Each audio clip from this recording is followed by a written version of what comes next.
for how an apprenticeship works is when they go, their 5 years of their apprenticeship, they're in school for 3 8-week sessions.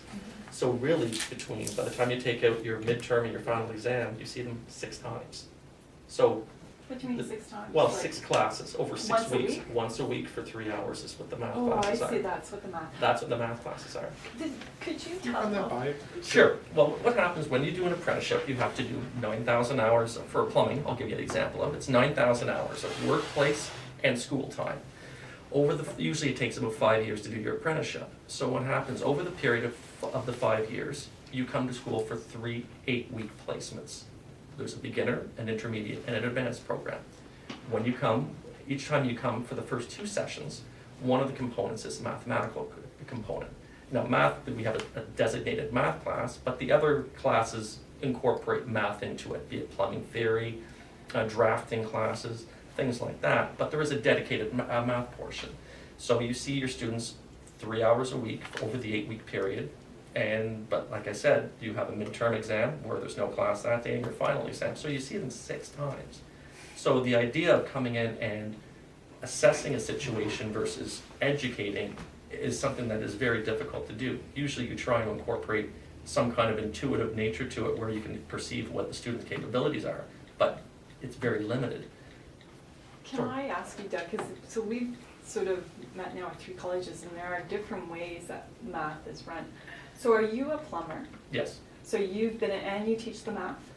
I teach, I've been tutoring math here. I teach math through my union. They have a night school program there through the So Plumbers Union.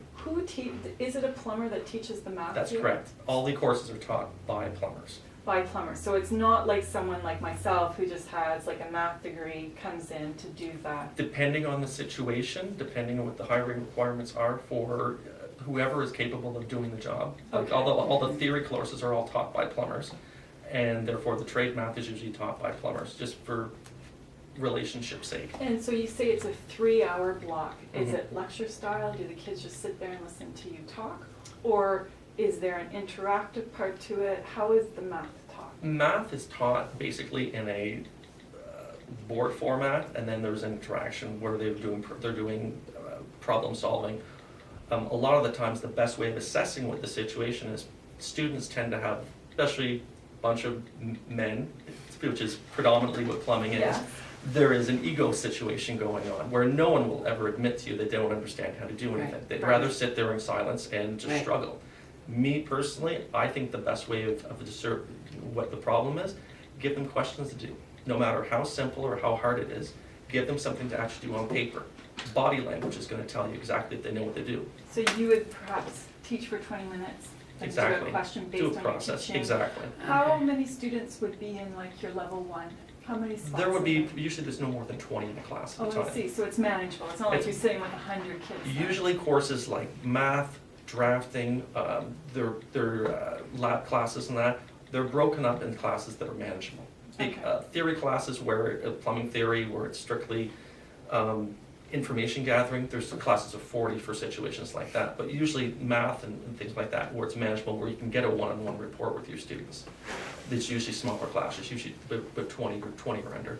And because you're in the trade, you can help students sort of visualize where they're going to use this math. Exact. I'll be the first to admit it, I was never the strongest math student, but I understand where they're coming from with that situation too.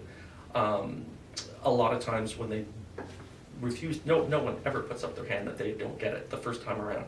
If you incorporate into the classroom theory that you struggled the exact same way they did, and probably the person sits next to you doesn't understand it, then it opens up the door where you can kind of realize that you're not alone. And a lot of situations like that lead to maybe you can break through and get them interested in actually learning something by asking questions.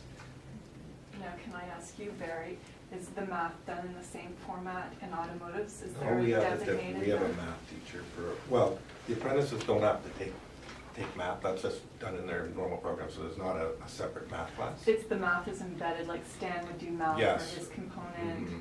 Martin would do math. Like and- how, the diameter of a tire or the displacement of an engine, those will be all done by a specific teacher. Within that, okay. But you said you have a math class Yeah. for, For motor power technician, which I do, they have separate math. Is that the college program, not the apprenticeship? Yeah, it's a